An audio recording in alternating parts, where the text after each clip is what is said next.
Krishna everybody. आज के Gita session में सबका स्वागत है। हम 9 चैप्टर पे थे, हमने 9 कंप्लीट किया था और हम 9 को जस्ट रिवाइज करते हुए आगे बढ़ेंगे। तो स्टार्ट करने से पहले परमात्मा को याद करते हैं, उनका धन्यवाद करते हैं, उनके आशीर्वाद से स्टार्ट करते हैं। ठीक है, जैसे हम वही बेस्ट तरीका है शुरुआत का। ठीक है, तो हाथों को नमस्कार मुद्रा में लाए, हृदय के पास पूरे शरीर को शिथिल करें, सांसों का मदद लें, लंबी गहरी सांस लें, शरीर को सुझाव दे शिथिलता का। पूरा शरीर रिलैक्स हो गया फील करें। और उस स्थिति में परमात्मा को याद करें, परिशुद्ध प्रेम से उनको धन्यवाद दें, उनके आशीर्वाद के लिए, उनके ज्ञान के लिए, उनकी मदद के लिए।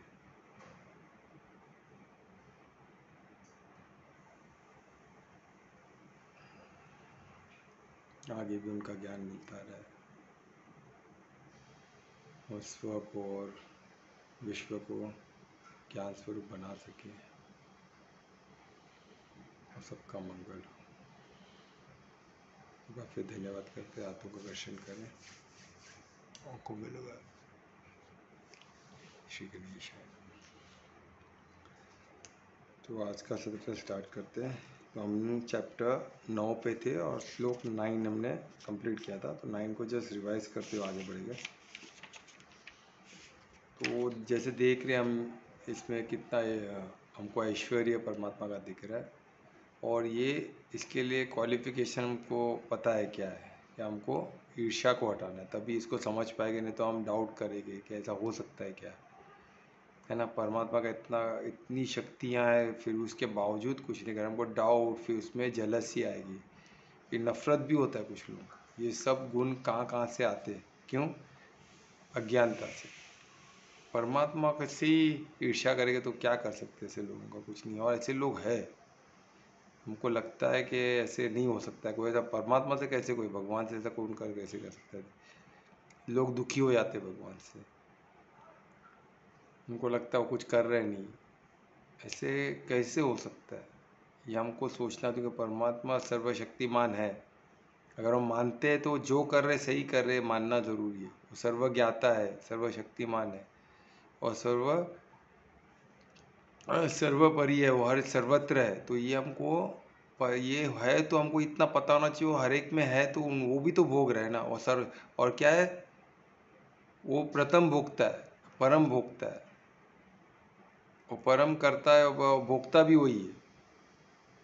तो सोचो, हमको दुख हो रहा तो उनको भी दुख हो रहा है। ये सब हमको समझना चाहिए। अपन वो डिटैच है, ऐसा नहीं कि उनको तकलीफ नहीं हो रहा है, तकलीफ हो रहा है, अपन उसमें फंसे नहीं। आ रहे मेरे को क्यों तकलीफ हो रहा है, रोना धोना नहीं चालू कर दिया। वो तकलीफ हो रहा है तो कि मेरे क्रिएशन को हो रहा है तकलीफ, तो मुझे हो रहा है, तो ठीक है, मैं क्या करूँ आगे। अपन एक को फ़ायदा हो रहा है तो वो भी उनको फ़ायदा मिल रहा है, वो सबका देख रहे, सबको अनुभव कर रहे, अपन डिटैच होके कर रहे। यही ब्यूटी है। तो इस श्लोक 9 को हम रिवाइज करेंगे।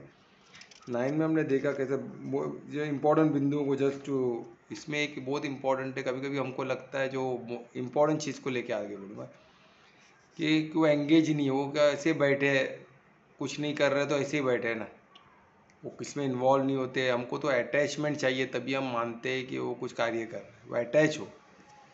और कोई पति बीमार है और पत्नी अगर दुखी नहीं हो रही है तो हमको लगता है वो कुछ तो चक्कर है इसका, यानी वो प्यार ही नहीं करती अपने पति से। देखो ना, वो बीमार पड़ा है, इतना बिंदास काम कर रही है, इसके शरीर को तो कुछ फ़र्क ही नहीं लग रहा है। और वही जगह में पति बीमार, बीवी बीमार है, क्या प्यार है, वाह। पति बीमार तो वो भी बीमार, पति मर गया तो उसको हार्ट अटैक, वो भी मर गई, दोनों मर गए, वाह क्या प्यार है। तो ये क्या एक्चुअली अटैच्ड है, अटैचमेंट है।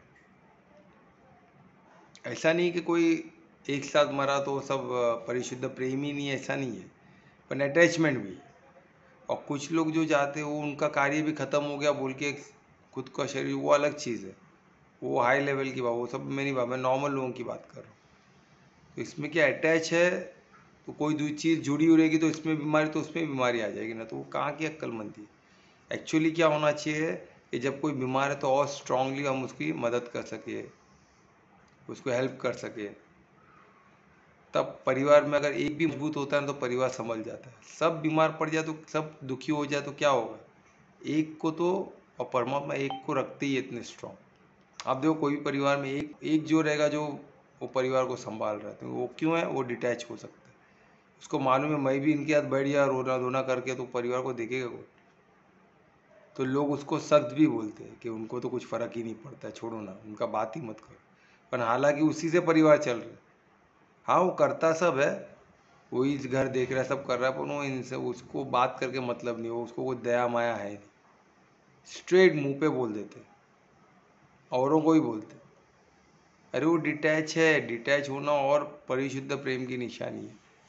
डिटैच होना अच्छा है, डिटैच होना बुरा नहीं है। डिटैच का मतलब ये नहीं कि प्रेम नहीं है, ऐसा बात नहीं कर रहा हूँ मैं। परिशुद्ध प्रेम में डिटैच होना यानी चॉइस होके मैं इससे प्रेम करता हूँ, इससे नहीं करता हूँ। क्यों नहीं करता हूँ उसका भी रीज़न पता है, इससे करता हूँ क्यों करता हूँ अभी पता है। और प्रेम है, अटैच नहीं हो कि वो बीमार थे तो ऐसे और 100 लोगों से प्रेम कर सकते हैं, कोई ज़रूरी नहीं एक से ही होता है, ऐसा नहीं है। प्रेम हम 100 लोगों से भी कर सकते हैं। क्या होता है? माता से भी कर सकते हैं, पिता से भी कर सकते हैं, भाई से भी कर सकते हैं, बहन से भी कर सकते हैं, अपने दोस्तों से भी कर सकते हैं। कोई बोलते लव तो एक से ही होता है, बाकी किससे होता है? ऐसा कुछ है ही नहीं। एक से ही होता है, बाकी सबसे लव नहीं रहता। तो क्या रहता है? दोस्ती रहती है। दोस्ती, अच्छी दोस्ती के लिए भी तो परिशुद्ध प्रेम चाहिए। उन लोग लव को अलग एंगल में लेके चले जाते हैं। उन लोग के हिसाब से रिलेशन, उनके इंटीमेट रिलेशन को उन लोग लव मानते हैं। लव और इंटीमेट, अगर लव ही इंटीमेट है तो अलग से समझाने की क्या ज़रूरत है उसको? इंटीमेट रिलेशनशिप अलग से वर्ड क्यों बोलेंगे? लव प्रेम है इंग्लिश में, तो प्रेम है तो परिशुद्ध ही होना चाहिए। उसमें कोई अटैचमेंट नहीं होना चाहिए, कोई एक्सेप्टेशन, कोई एक्सेप्टेंस नहीं होना कि ये होगा। अगर वो मेरे से प्रेम करता तो मुझे करना ही पड़ेगा उसको, मुझे भी उसके लिए कुछ करना पड़ेगा उसको, मुझे ऐसा कोई ज़रूरी नहीं है। प्योर लव कोई एक्सपेक्टेशन नहीं रखता है। प्योर लव सिर्फ देता है। सामने से कुछ वो मैं दिया तो उसको भी देना ही पड़ेगा। मैंने उसके लिए प्रे किया तो वो भी मेरे को प्रे करना ही पड़ेगा। मैंने उसको मदद की तो वो भी करना ही पड़ेगा। ऐसा कोई ज़रूरी नहीं है ना। तो इसलिए परमात्मा देवी देवता परमात्मा को क्यों परिशुद्ध होती है? उन लोग सिर्फ देते हैं। देवता है ना देना, उन लोग सिर्फ देते, इसलिए तो परिशुद्ध प्रेम बोला गया ना उनका। ऐसा नहीं उन लोग देते तो कुछ सामने एक्सपेक्ट नहीं करते। तो इसमें परिशुद्ध प्रेम, और परमात्मा परिशुद्ध प्रेम से हमसे जुड़े हुए, वो एंगेज्ड है, पर हमको क्या, हमारे से कुछ एक्सपेक्ट नहीं करते और हमको चॉइस देते हैं। और वो योग माया से खुद को अदृश्य रखते हैं। अगर वो दिख गए तो हम तो उनको चिपक जाएंगे, उनको छोड़ेंगे ही नहीं। फॉर एग्जाम्पल जैसे मैं किधर तो भी जा रहा था तो सडनली मैं देखा कोई इतनी गर्दी, बाप रे बाप इतनी गर्दी, मैं तो हिल गया, बोले इतना गर्दी क्यों है उधर? तो मैं बोला क्या है, जरा देखते। मेरे को लगा क्या कोई कोई आया रहेगा, कुछ हुआ रहेगा, कोई बड़ा फिल्म स्टार आया रहेगा। तो जाके देख रहा हूँ तो मालूम पड़ा है कोई टीवी शूटिंग हो रहा है और कोई स्टार आया हुआ है, कोई फिल्म स्टार। मेरे को इतना आइडिया में अंदर तक गया नहीं। उसको देखने के लिए लोग पागलों जैसे उधर कूद पड़े। वो उधर एंट्री भी नहीं दे रहे। सब सब बोलते ना, सब सिक्योरिटी है। फिर उसके बाद उनके वो जो एक्टर्स, उनके भी अपने लोग रहेंगे जो रोक रहे रहेंगे लोगों को आने के लिए, प्लस सिक्योरिटी जो जिधर हो रहा है उनकी सिक्योरिटी सब अलाउ है, बैरिकेड्स भी लगे हुए। तो किसी भी एंगल में उनको अंदर आने नहीं दे रहे, फिर भी धक्कम धक्की चालू। सोचो परमात्मा दिख जाए तो क्या होएगा हम लोग का हालत। सबको एक झलक देखना है, क्या मिलने वाला समझ में नहीं आ रहा। एक झलक देख लेना है उनको। तुम्हें नज़दीक तो जाने दे ही नहीं रहा। ऑटोग्राफ जो मिल गया तो ऑटोग्राफ लेना है, उनको टच करना है, उनसे बात करना है। एक नॉर्मल एक्टर रह गए या जो भी रह गए, उन लोग क्या, उनको उनका प्रोफेशन है भाई, इतना ही पागलपन। तो सोचो परमात्मा आ गए तो क्या होगा इन लोग का हालत, जो सर्वशक्तिमान है। ये तो हीरो लोग एक्टिंग करते, ये करते बोल के, ऐसा मैं ऐसा करता, मेकअप करके खूबसूरत होते हैं। वो तो जेन्यून सबसे खूबसूरत, सबसे बुद्धिमान, सबसे तेजस्वी, सबसे तपी, हर चीज़ में सर्वश्रेष्ठ, शीर्ष पे हो। वो आ गए तो क्या होगा? हम तो जी ही नहीं पाएंगे। इसलिए उनको योग माया से उनको खुद को अदृश्य रखते हैं। दिख गए तो खत्म हो गई बात। कुछ होगा ही नहीं। वो किसमें आ भी जाते तो उनका तेज बढ़ जाता है। उनका तेज थोड़ा भी हमारे में आ गया तो हमारा तेज बढ़ जाता है।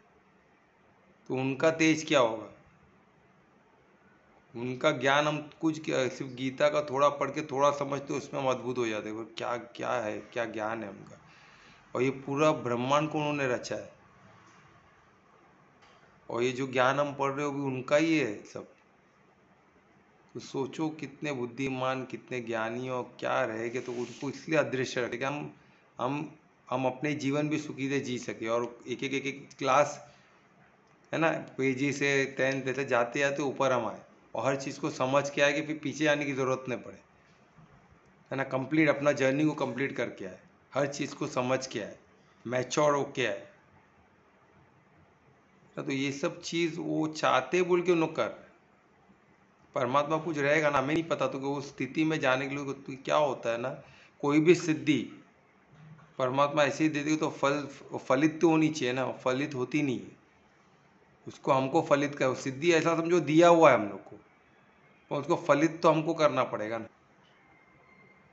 तो इसको ऐसा समझो कि हमको फलित करना है। बस फलित कैसे करना है? ये सरेंडर होके परमात्मा को विश्वास करके, उन पे उनसे परिशुद्ध प्रेम करके, हर चीज़ को छोड़ के, उनके लिए हर चीज़ को छोड़ने की ये होनी चाहिए। वही सर्वत, सबको उनके पास ही जाना है। तो आप करोगे तो दूसरे करेंगे ना, आपके चाहने वाली वही करेगी। आप ही नहीं करोगे, आप ही 10 बार संकोच करोगे तो सामने वाला क्या करेगा? हम ही उनसे अटैच है तो वो हमसे अटैच है। बस अटैच में एक दूसरे का ही घात कर रहे, नुकसान कर रहे।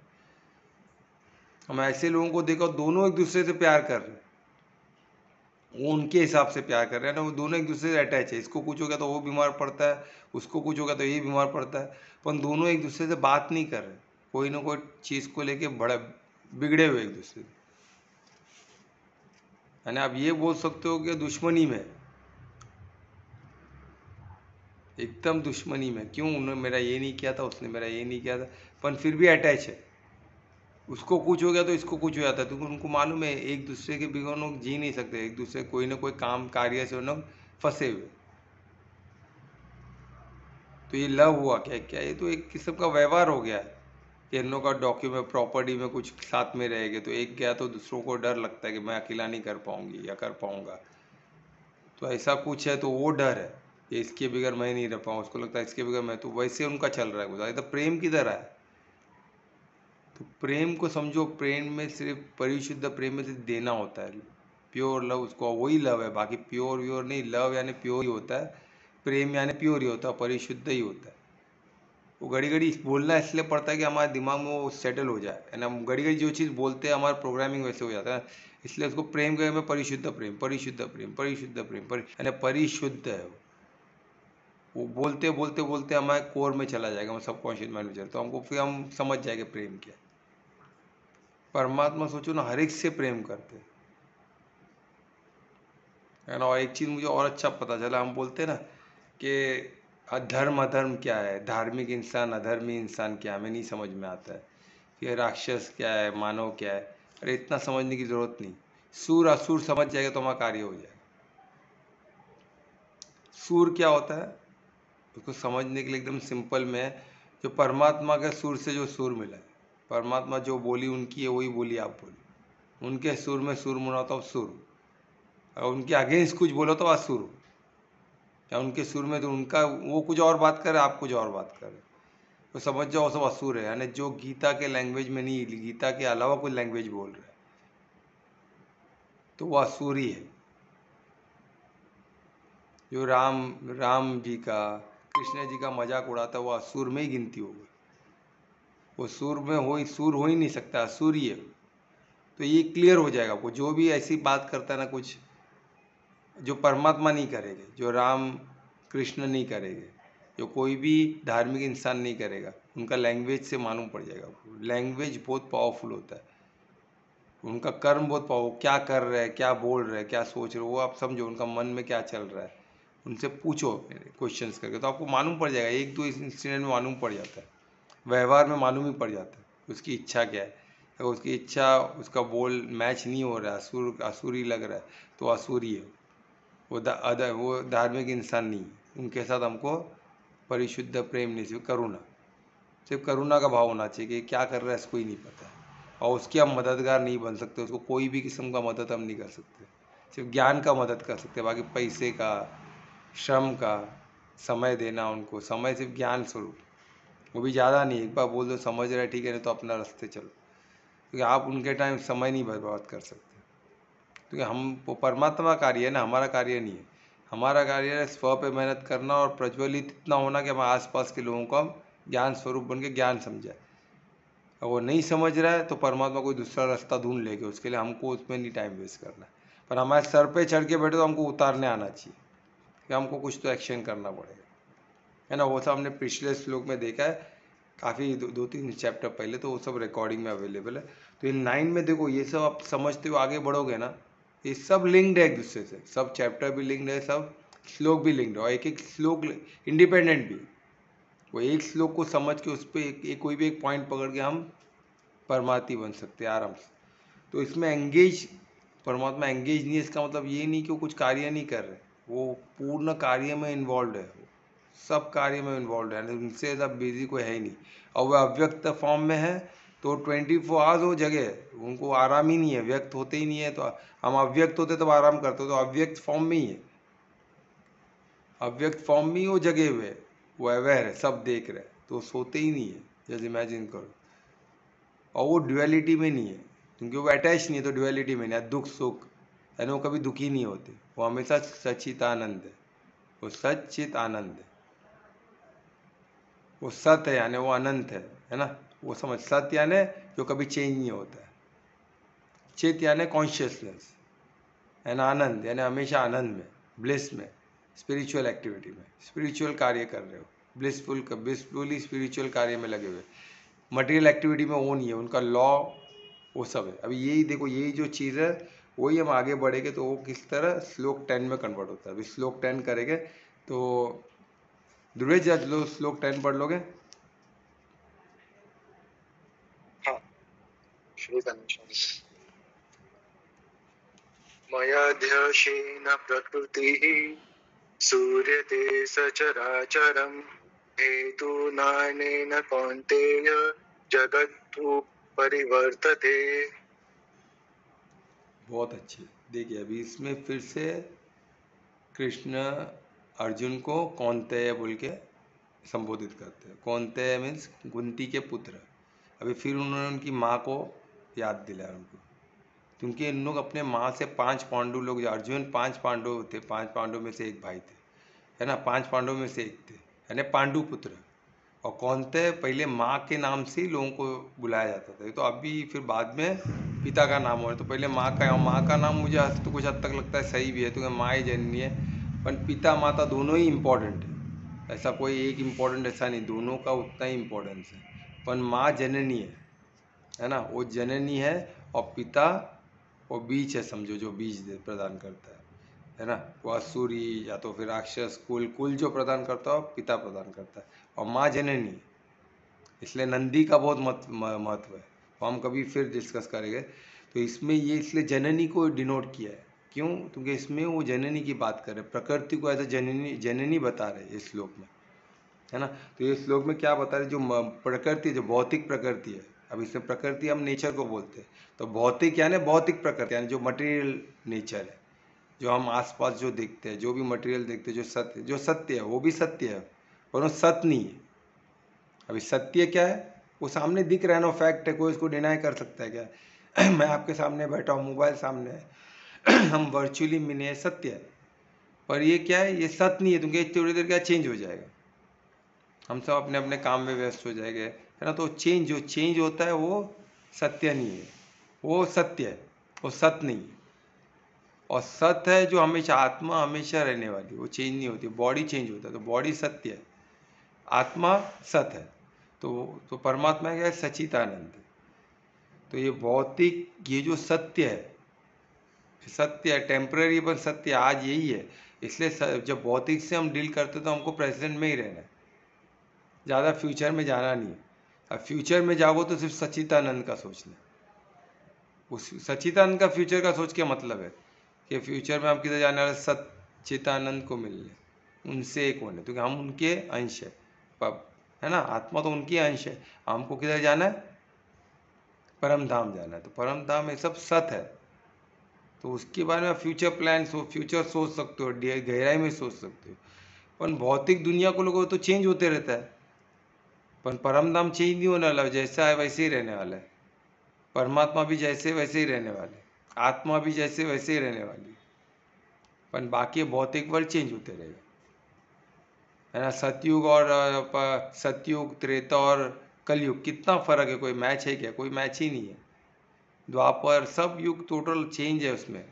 इंसान से लेके पर्यावरण से लेके इंसान की सोचने का ढंग, इंसान का कार्यशैली, सब में चेंज है। सब में। सतयुग में तो कोई लैंग्वेज ही नहीं था, सिर्फ संस्कृत ही था। आज दुनिया भर का लैंग्वेज हो गया, और लैंग्वेज के लिए लोग मर रहे, लड़ रहे, मर रहे। ये तभी सतयुग में किसको बोलेगा तो अजब लगेगा, एक लैंग्वेज के इतनी लैंग्वेज बनने वाले, और लैंग्वेज के लोग लेके लोग लड़ने वाले, ये तभी के लोगों को हजम ही नहीं होगा, क्योंकि वो तो पाप का एक अंश भी नहीं है। धोखाधड़ी को ये सब कुछ है ही नहीं, एकदम प्योर, सब सब परिशुद्ध प्रेम में है, सब सुंदरम है, सत्यम शिवम सुंदरम है ना। प्रकृति का बेस्ट फॉर्म, सब चीज़ प्रकृति का बेस्ट है। वहाँ के जो बोलते हैं ना, वहाँ के मनुष्य भी, प्राणी भी, और ओवरऑल प्रकृति भी, सब सुंदरम है एकदम। किधर भी कोई एक परसेंट का भी डिफेक्ट नहीं है। वो सतयुग हो गया। तो वहाँ से आज कलयुग आते आते कितना चेंज हो गया। क्यों? क्योंकि वो चेंज, कांस्टेंट चेंज होने ही वाला है, डिटोरिएट होने ही वाला है। फिर डिटोरिएट से कोई सुधारेगा तो और डिटोरिएट होते रहेगा। सुधारने के लिए एफर्ट्स लगता है। बॉडी कॉन्शियस में होना सबसे आसान है, वो उसके लिए कोई मेहनत नहीं है। क्योंकि भूख लग रही है, हमको दिख रहा है ना, हम खा रहे तो भूख मिट रही है ना, इसमें क्या मेहनत है? सिर्फ खाओ बस। कुछ दिखा, अच्छा लगा, उसको पाओ, पाने के लिए मेहनत करो, उसमें क्या है? उसको पाओ, उसको लो। अरे पर जब हम बॉडी कॉन्शियस नहीं, हम आत्मा है, वो जान के, वो तो दिखती नहीं है, उसके लिए मेहनत है ना। आत्मा क्या, उसके लिए शांति से बैठ के आपको इंटरनल जर्नी में बहुत मेहनत है। क्योंकि उसमें मन बुद्धि को, सबको, पूरा शरीर से लेके मन बुद्धि सबको भेजना पड़ता है, तब जाके हम 5वें कोष में जाएंगे। तो हमको किस लेवल का एफर्ट देना पड़ेगा, सबको छोड़ना पड़ेगा। छोड़ने में ताकत ज़्यादा है, पाने में क्या आता है ताकत है? पाने के लिए तो लोग क्या क्या झगड़ा कर रहे हैं। किसी को लाफा मार देते, उसमें क्या दिमाग है, क्या बुद्धि का काम है, क्या इमोशन? कुछ भी नहीं है, गुस्से में मार दिया। ये बात, तो खुद वो मार खाएगा, उसका जो होएगा अलग है बात। वो बुद्धि, वो गुस्से में तो ही ना कुछ सोचता है, और खुद का ही नुकसान ज़्यादा करता है। तो ये मेन चीज़ क्या है? जो एफर्ट्स अच्छे चीज़ के लिए लगता है, ऊपर बढ़ने का। कुंडली जागरण में भी नीचे तो आराम से खुद ही गिरोगे। एनर्जी नीचे नीचे के चक्र में आराम से जाती है, ऊपर के चक्र के लिए बहुत मेहनत, क्योंकि ऊपर की तरफ है ना, एफर्ट्स लगता है ना। पानी को ऊपर से फेंको, नीचे गिर जाएगा। भूमि आकर्षण तो खींच ही रहा है ना। पर अगर वही पानी को ऊपर चढ़ा तो मोटर चाहिए, क्या क्वांटिटी का पानी है, वो हिसाब का बड़ा मोटर, कितना ऊपर चढ़ा है उतना पावरफुल मोटर। तो हमको बॉडी में वो सब दिया हुआ है, हमको सिर्फ क्या करना है? डिटैच होना है, बाकी सब ऑटोमेटिक हो जाता है। इतना ऑटोनोमस है, इतना ऑटोमेटिक, इतना परफेक्ट हमारा बॉडी का सिस्टम। पर हम डिटैच हो नहीं पाते, अनासक्त हो नहीं, हम आसक्ति में, कितने कितने आसक्ति में फंसे हुए। तो परमात्मा से सीखना है हमको, क्या वो कैसे अनासक्त हुए, कैसे अनासक्त हुए, किसी से अटैच नहीं। पर सबके कर्ता हुई है, सबके भोक्ता भी हुई है, सब उन्हीं से बड़ा है, सब उन्हीं में लीन होने वाले। अब सोचो, यानी वो बोल रहे कि जननी भी मैं ही हूँ, प्रकृति जननी है, तो प्रकृति भी मेरी एक शक्ति है। वही बता रहे कि भाई कौनते ही है, जो प्रकृति है, जो भौतिक प्रकृति, वो भी मेरी ही शक्ति है, मेरे से ही उत्पन्न हुई है, मेरे से ही निकली हुई है, मेरे ही अधीन है। और वही शक्ति है, वही बाकी जो भी आपको क्रीचर जो भी दिखते हैं, मनुष्य शरीर या जो भी प्राणी दिख रहे हैं, वो सबकी जननी कौन है? ये प्रकृति है। सब इसी प्रकृति से निकलते, प्रकृति में लीन हो जाते। अभी वो 5 तत्व का बात कर रहे हैं। जब तक प्रलय नहीं आता तब तक तो इसी में चक्कर लगेगा ना बॉडी का। बॉडी का तो इसी में होता है, जब महाप्रलय आएगा तब प्रकृति सब परमात्मा में चले आते हैं। तो माया इधर ही रहती है ना। जीव आत्मा वो भी इधर दूसरे बॉडी में आती रहती है। सिर्फ प्रलय में परमात्मा के पास जाती है, बाकी नहीं तो इधर ही घूमते रहते हैं सब। इधर ये शरीर से दूसरा शरीर, दूसरे शरीर से तीसरा शरीर, ऐसे ही चलते रहता है, कभी जल्दी कभी लेट। कोई 100 साल जीते तो उतना लेट उसको हो जाए तो वही शरीर में है, और कोई फट से पैदा नहीं हुआ तो कुछ महीनों में डेथ हो गया तो तुरंत 1 साल में, 2 साल में, कोई 10 साल में, कोई 20 साल में, कोई 40 में, कोई 50 में, कोई 70 में, कोई 100 में, तो उतना टाइम में, कोई 120 में। पहले तो 300, 400, 500 आज भी पॉसिबल है, पर हम माने तो सही, मानते ही नहीं। मैं कितने लोग को रोज मिलता हूँ, रोज काउंसलिंग में पूछता हूँ कितना जीना है, सबका शब्द एक ही है, जी के करेगी क्या इतना, किसको मालूम ही नहीं क्या करना है, इतना जी के करना क्या है भाई।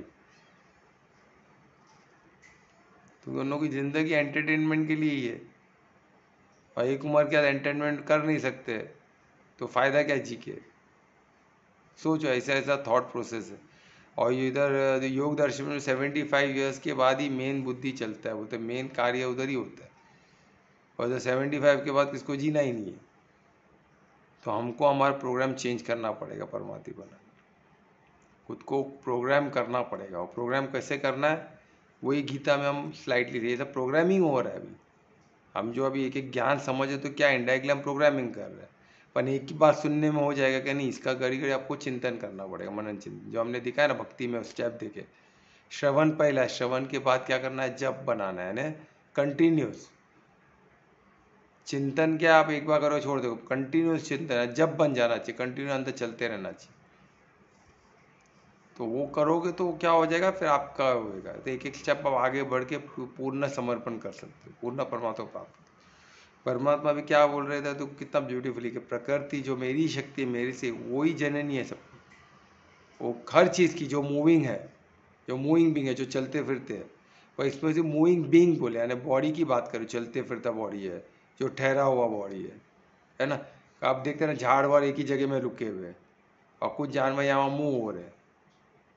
ये जो भी है सब प्रकृति से ही निकले हुए, और प्रकृति में लीन हो जाते हैं। यानी अभी कुछ अभी तक बोल रहे थे कि मुझ में लीन होते हैं, अभी बोल रहे प्रकृति में लीन होता है। किसकी बात हो रही है, मटेरियल बॉडी की। इसमें जीव आत्मा का बात नहीं हो रहा, देखो दो शक्ति है ना, एक होता है माया की शक्ति और एक है जीव आत्मा की शक्ति, जो स्पिरिचुअल ये शक्ति है, स्पिरिचुअल, और एक है भौतिक मटेरियल। तो मटेरियल की शक्ति मटेरियल में चलती है, आत्मा तो निकल जाती है, आत्मा को उससे कोई लेना देना नहीं है। आत्मा जीव शक्ति है, जैसा जीव आत्मा, आत्मा परमात्मा सब एक अलग चीज़ है। तो ये हमको समझना, तो ये इसमें दिया गया है, इसमें से मटेरियल का बात हो रहा है इसमें 10 में मटेरियल का बात हो रहा है। इतना इसमें एक ब्यूटीफुल चीज़ आपको समझना है कि परमात्मा भी मटेरियल, यही मटेरियल चीज़ से परमात्मा डिटैच है, यही हमको समझना है। जो अभी अभी इसमें मटेरियल में जो बताया कि मटेरियल चलती किससे है, सब कुछ परमात्मा ही कर रहा है, उसका मेंटेनेंस सब कुछ परमात्मा से ही हो रहा है। क्यों, एक ग्लेंस से सिर्फ देखते उनके दृश्य से ही सब एक्टिवेट हो जाता है।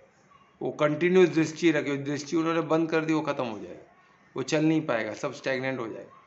ये सूर्य का तेज, जो तेज हमको दे रहा है, जो पूरी प्लानिटरी पोजीशन जो चल रही है, वो सब परमात्मा का दृष्टि उस पर है, कि उनके देखने मात्र से सब परफेक्ट चल रहा है। जैसे नहीं क्या काम का कार्य का, कभी आपने कभी देखा रहेगा, जैसे मैं इंटीरियर में भी था, मैं भाई इंटीरियर डिज़ाइनर है, तो मैं आदमी लोग को हाजिरी पे लेके आता था काम करने, है ना, daily veg day, daily labour पे। अगर मैं वहाँ से हट जाऊँ तो काम करना बंद करे, कोई बीड़ी पी रहा है, कोई तंबाकू खा रहा है, जैसा मैं आओ तो देखना चालू करो तो काम चल। जब तक मैं देख रहा हूँ, उन पर नज़र रखा हूँ, काम करेंगे, नज़र हटी उधर काम बंद। तो उसी तरह परमात्मा जब तक तो वो देख रहे है वो काम कर, जितना उनकी दृष्टि हटी काम बंद। यानी वो एनर्जी उनको जो भी मिल रहा है, जो शक्ति मिल रही है तुमको, वो कनेक्टेड है ना, कंटिन्यूस को गाइडेंस मिल रहा है, कंटिन्यू उनको डायरेक्शन, वो डायरेक्टर है। ये देख, फिर डायरेक्टर ही चले जाओ तो फिल्म बन नहीं सकता है, तो किसको कुछ मालूम ही नहीं है, सब अपने अपने कार्य में एक्सपर्ट है, पर ओवरऑल क्या बना रहे किसको मालूम नहीं। ओवरऑल क्या बनेगा भाई, लाइटिंग कैसे चाहिए, ड्रेस क्या चाहिए, आगे डायलॉग क्या रहेगा, किस भाव में डायलॉग बोलना है, वो सब डायरेक्टर पर, तो डायरेक्टर को पूरा स्क्रिप्ट पता है, वो स्क्रिप्ट किस उद्देश्य में बना गया वो पता है, किस किस मार्केट को, किस लोगों के लिए बनाया गया, किस किस पॉपुलेशन को कैटर कर रहा है वो पता है। कुछ मूवी बच्चों की होती है, बच्चों को कैटर करती है, तो उसमें तो बच्चे ही होते हैं, ऐसे नहीं बड़े भी होते हैं, पर उन सबका एक्टिंग का स्टाइल, ड्रेस सेंस सब चेंज हो जाता है, क्योंकि वो मूवी कैटर कर रही है बच्चों को, लोकेशन सब चेंज हो जाता है, कलर कॉम्बिनेशन, साउंड सब अलग होता है, क्योंकि बच्चों की फिल्म है। वही हॉरर फिल्म रही तो कॉन्टेक्स्ट पूरा चेंज, पूरा क्लाइमैक्स, कलर कॉम्बिनेशन सब, ड्रेस व्रेस, मेकअप वैकअप सब चेंज हो जाता है, एक्टर्स तक चेंज हो जाते हैं। कॉमेडी मूवी है तो भी वही हाल, सब चेंज हो जाता है। तो ये कौन समझता है? डायरेक्टर समझता है। वो समझ बोलते ना, वो समझ जो पिक्चर चलने के लिए क्या होना चाहिए उसमें, वो समझ एक्टर को भी नहीं रहता है। एक्टर का एक्सप्रेशन, एक अच्छा डायरेक्टर उसका एक्सप्रेशन भी कंट्रोल करता है,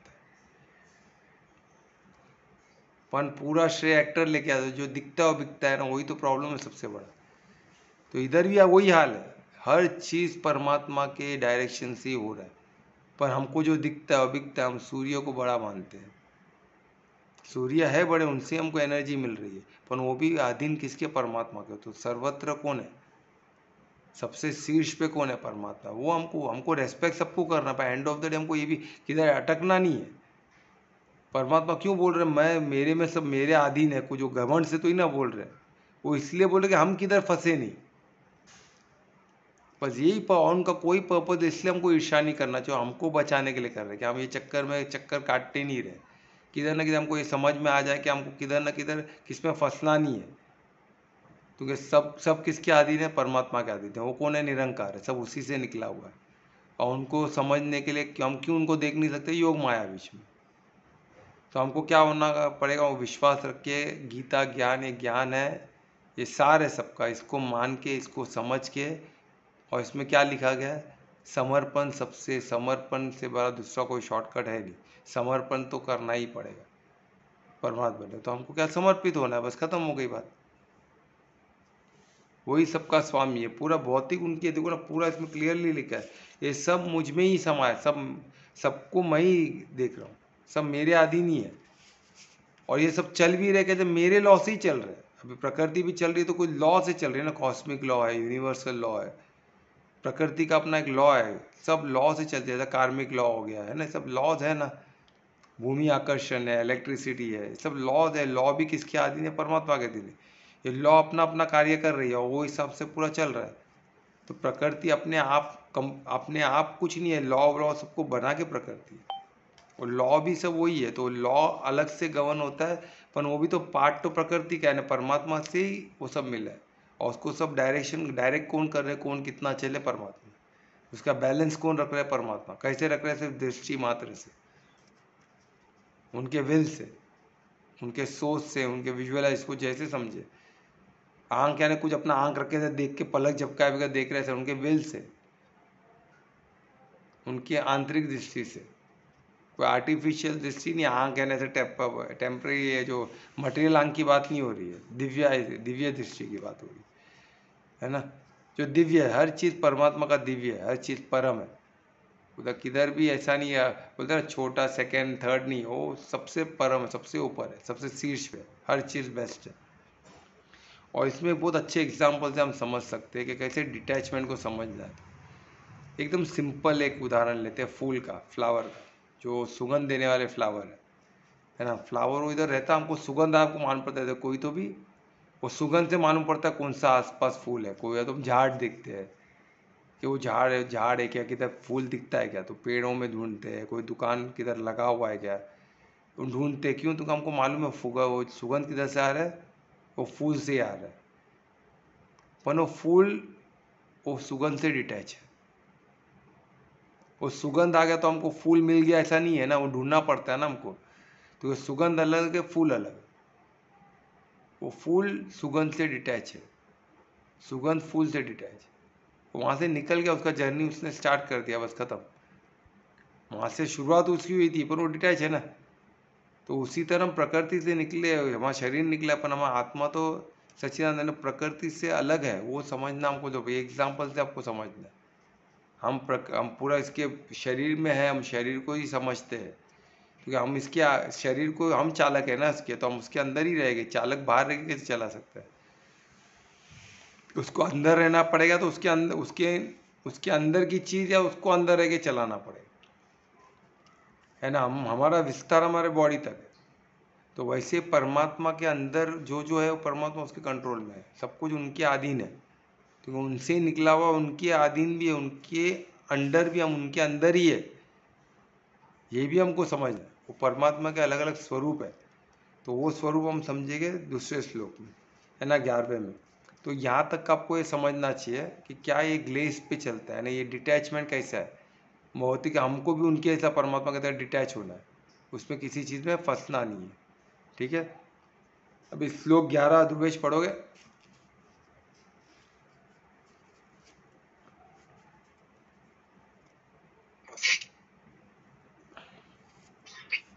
अवजानन्ति माम मुधा मानुश्रीं तनु माश्रितं परम भावमजानन्तो मम भूत महेश्वरम।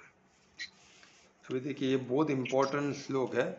इसमें परमात्मा भी ये बता रहे कि कैसे परमात्मा जब स्वयं भी किसी को निमित्त बना, किसी कोई समर्पित आत्मा में आते हैं, खुद को अवतरित होते हैं, है ना। यानी उनके अलग अलग स्वरूप है। जैसे एक हमने देखा अभी, जैसे मैं स्वरूप पे कभी लूँगा, पर अभी जैसा एक रफ बताता हूँ।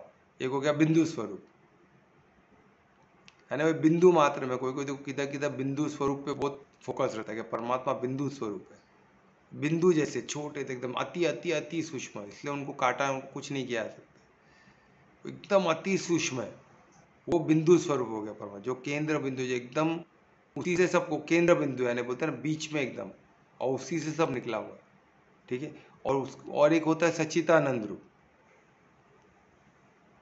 वो विस्तार वाला रूप है परमात्मा, अखंड ब्रह्मांड, पूरे ब्रह्मांड उनके अंदर है। वो सच्चिदानंद विस्तार वाला उनका रूप है, जिसमें जो भी है ब्रह्मांड सब उसके, वो सच्चिदानंद, वो जो विस्तार वाले रूप में। और उनका विस्तार कहाँ तक है? पूरे ब्रह्मांड, सब कितने ब्रह्मांड ऐसे उनके अंदर, वो उनका विस्तार वाला रूप। और एक रूप कौन सा है उनका? जो मनुष्य का रूप हमारा, क्योंकि हमको ही परमात्मा ने विवेक दिया हुआ है, हमको ही क्रिएशन की शक्ति दी हुई है, और किसी को नहीं दी गई है ना। हम क्रिएट करते हैं, जैसे प्रकृति क्रिएट करती है, तो प्रकृति का भी एक उनका, जिधर भी क्रिएशन आ गया उनका एक स्वरूप आ गया, है ना। वो छोटे लेवल पे आके उधर से कुछ कार्य कर रहे, है ना। एक बिंदु स्वरूप हो गया, एक पूरा अखंड सच्चिदानंद स्वरूप हो गया, जिधर पूरा वो ऑटोमेटिक में पूरा पूरा ब्रह्मांड चल रहा है ना, अलग अलग लोग चल रहे हैं, सब अपने अपने इंडिपेंडेंटली चल रहे हैं। पर उनको चलाने की वो जो कॉस्मिक लॉ किसने बनाया? परमात्मा ने बनाया। वो यूनिवर्सल लॉ, जैसे यूनिवर्स है तो किसने बनाया? परमात्मा ने बनाया। वो अपने अपने जगह पे सब कार्य कर रहे हैं ना, कैसे कर रहे हैं? वही परमात्मा के विल से, पर वो सब एक परमात्मा का स्वरूप ही है, समझो, है ना। पर हमको किस पे फोकस करना है? अभी बॉडी, हमारी जो बॉडी है उसको भी वही शक्ति दी, हम भी क्रिएटर है अपने बॉडी के, बाकी किसी को वो शक्ति नहीं है। तो हम भी क्रिएटर है, तो परमात्मा हमारे अंदर परमात्मा सर्वव्यापी है, तो हर जगह जा ही सकते हैं ना। तो हमारा तो हर चीज़ में परमात्मा का स्वरूप हो ही गया। पर मनुष्य स्वरूप में, वो तो मनुष्य स्वरूप में आके वो कुछ कार्य हमसे करवा देते हैं जो सबका मंगल के लिए, हर एक में आके निमित्त बन के वो मदद करते हैं। पर मनुष्य में आके वो ज्ञान स्वरूप बन के ज्ञान समझा सकते हैं। बाकी किसके इसमें आएंगे? मनुष्य के इसमें आएंगे ना। तो मनुष्य के इसमें आके धर्म की स्थापना करना, उसके लिए मनुष्य का रूप लेते हैं, उसमें आके वो कार्य करते हैं।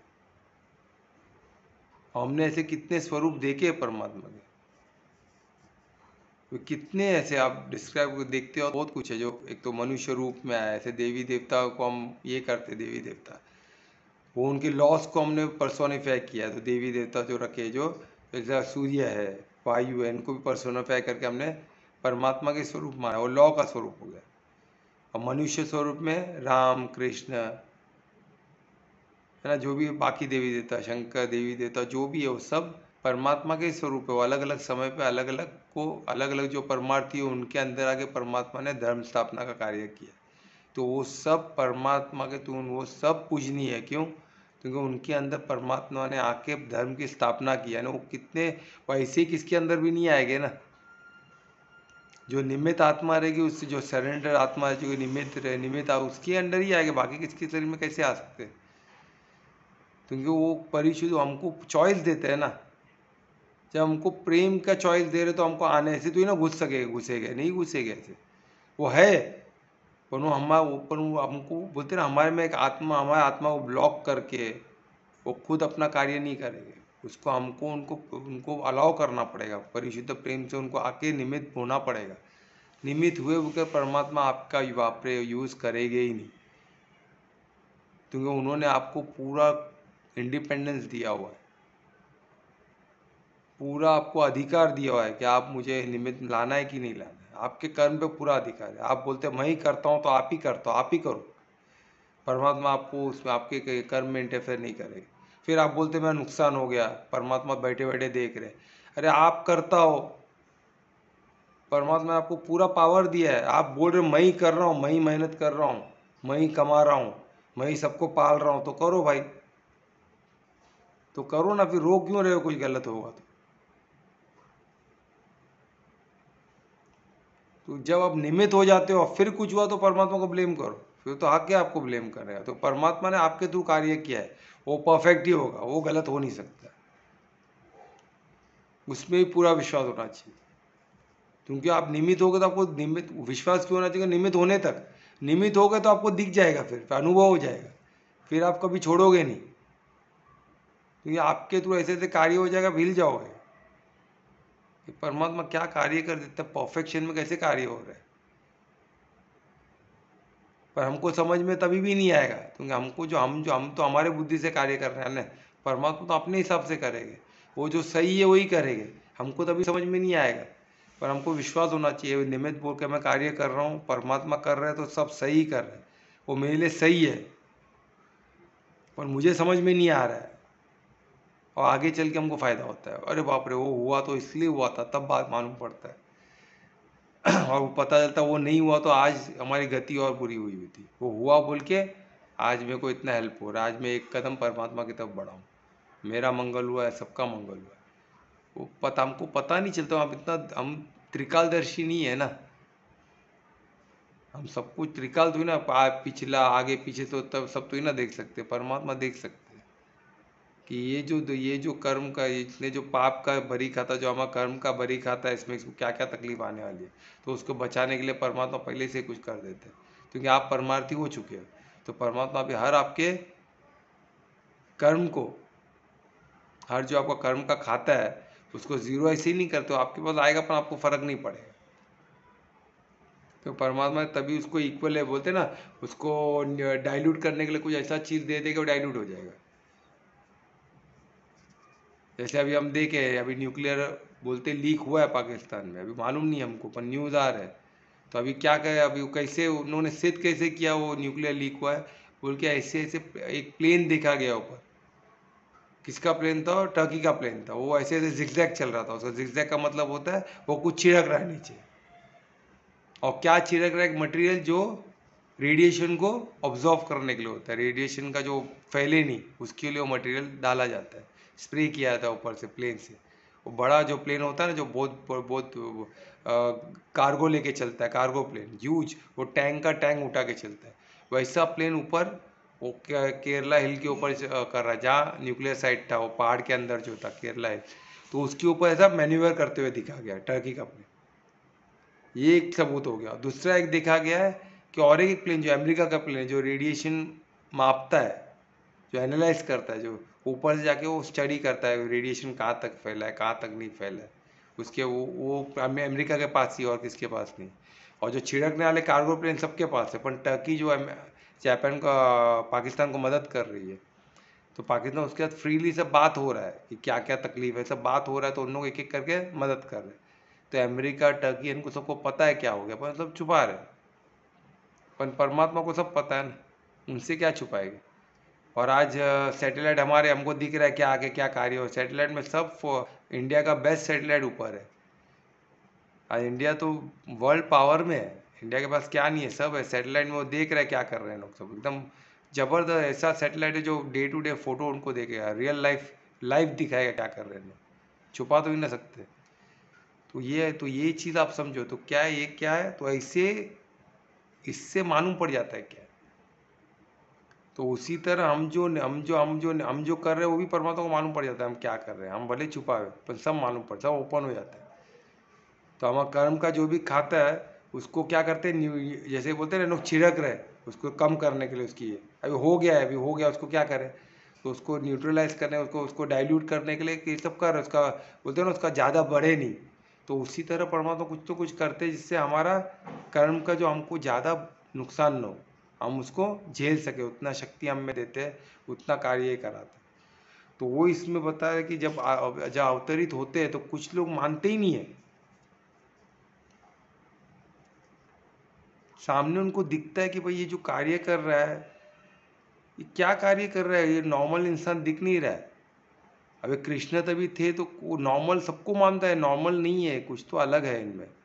फिर भी कोई मानने को तैयार नहीं थे। क्यों?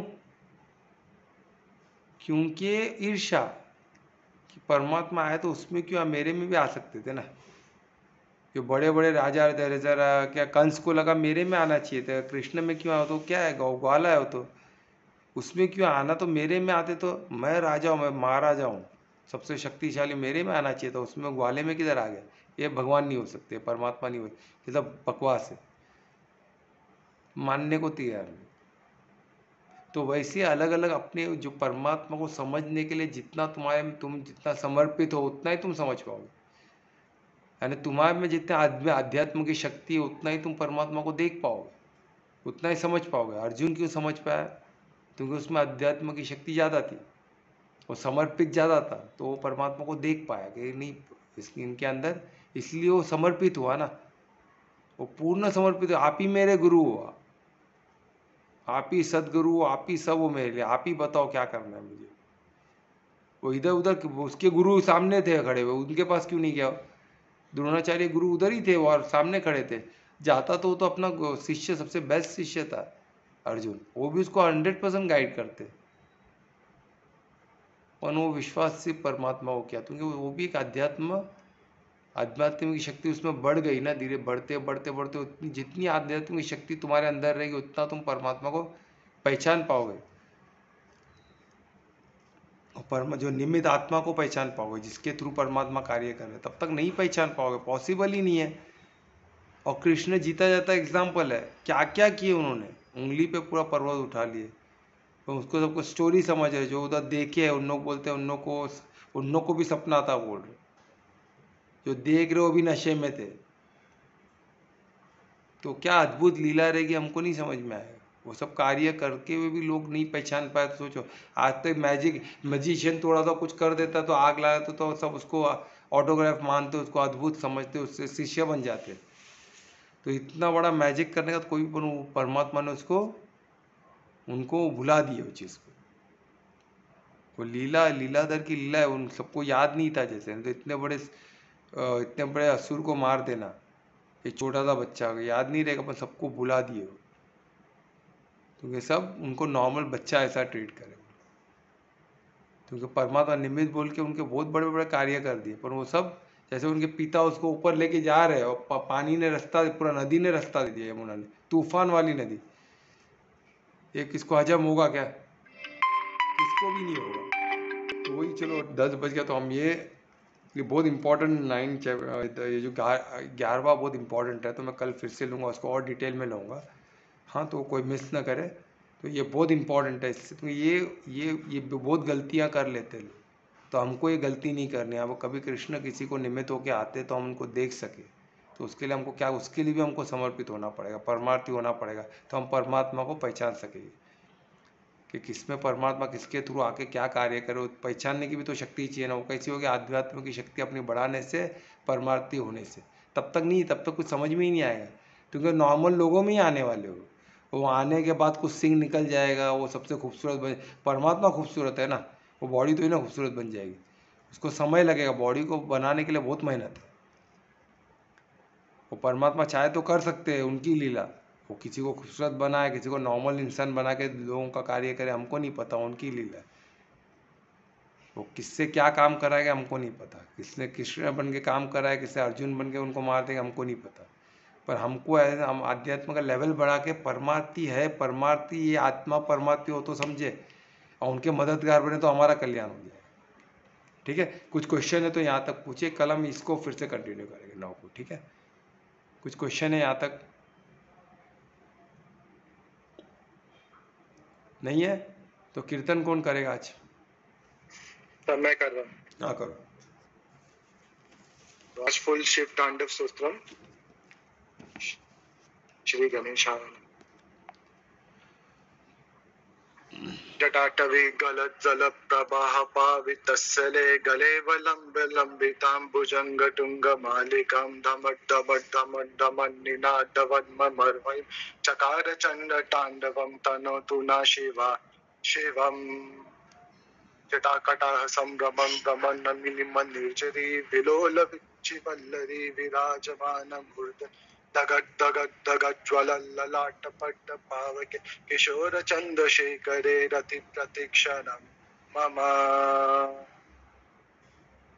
धराधरेन्द्र नंदनी विलास बंधु बंधुरस पुरत दिगंत संतति प्रमोदमान मानस कृपा कटाक्ष धोरिणी निरुद्ध दुर्दुदापत क्वचित दिगंबरे मनो विनोद हेतु वस्तुनि।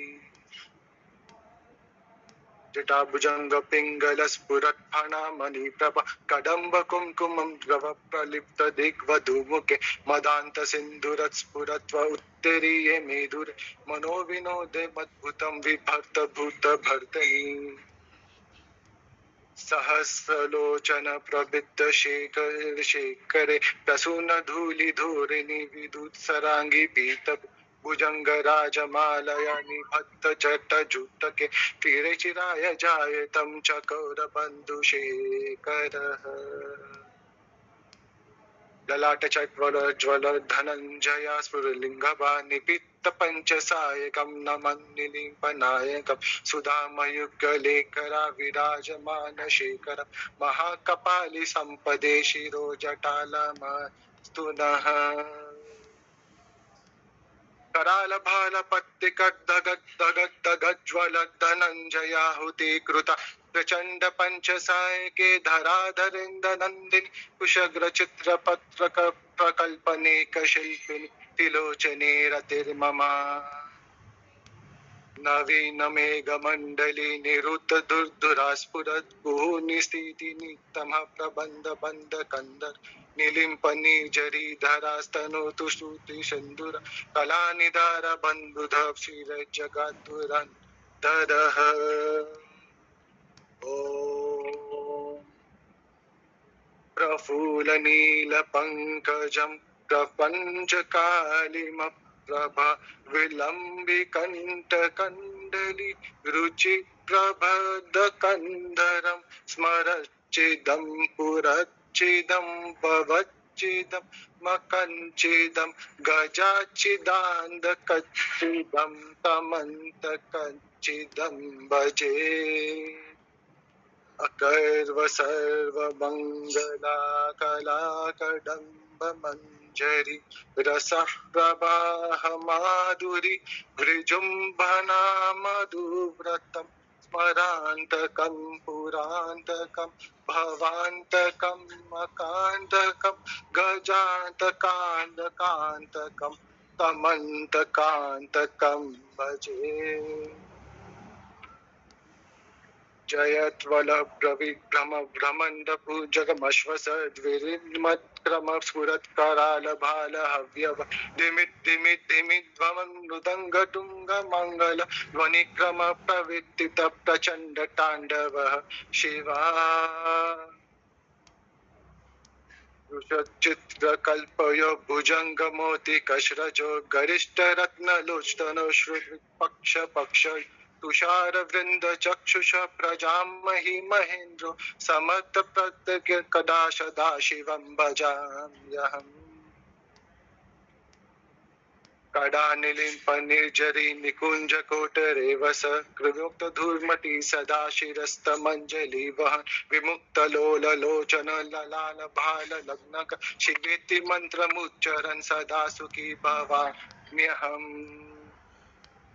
इदं हि नित्वमेव मुक्तमुक्तमोतमश्वरं पठन्त स्मरन् ब्रुवन्नरो विशुद्धमेति सन्तन हरे गुरो सुभक्तिमासु याति नान्यथा गतिं विमोहनं हि देहिनं शुशङ्करस्य चिन्तन विहोनं हि देहिनं शुशङ्करस्य चिन्तन विहोनं हि देहिनं शुशङ्करस्य चिन्तनम् ॐ नमः शिवाय श्याम सदा शिव शंभो शंकर शरणं मे तव चरण हर हर महादेव हर हर महादेव। हर हर महादेव। बहुत अच्छे ध्रुवेश। देखो ध्रुवेश एग्जाम्पल है कि किस तरह समर्पण से, मेहनत से, एफर्ट से किया जा सकता है। कुछ महीने पहले मैं जानता हूँ ध्रुवेश को, कुछ महीने पहले ये श्लोक को पढ़ता भी नहीं था। ये कुछ में उसका जर्नी मैंने पूरा देखा है, मैंने अनुभव किया है। एक्सपीरियंस जर्नी, वंडरफुल जर्नी, ये मैजिक ही है।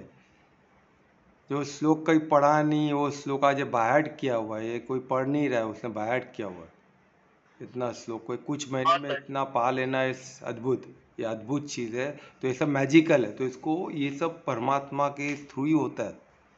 परमात्मा बोलते हैं ना, ये परमात्मा के सपोर्ट के बगैर नहीं हो सकता है, पॉसिबल नहीं है। तो ये समर्पण का ही नतीजा है। पर समर्पण को क्या है, जितना समर्पित होगा उतना हम मैजिक को अनुभव करेंगे, उतना हम मैजिकल खुद हो सकते हैं और उसको अनुभव भी कर सकते हैं। तो ठीक है, thank you Dhruvesh for this wonderful Monday को वंडरफुल बनाने के लिए। तो अभी महामंत्र भी बोल दो। हरे कृष्णा कृष्ण कृष्ण हरे हरे हरे राम हरे हरे हरे कृष्ण कृष्ण कृष्ण हरे राम राम राम हरे कृष्ण कृष्ण कृष्ण हरे राम राम हरे।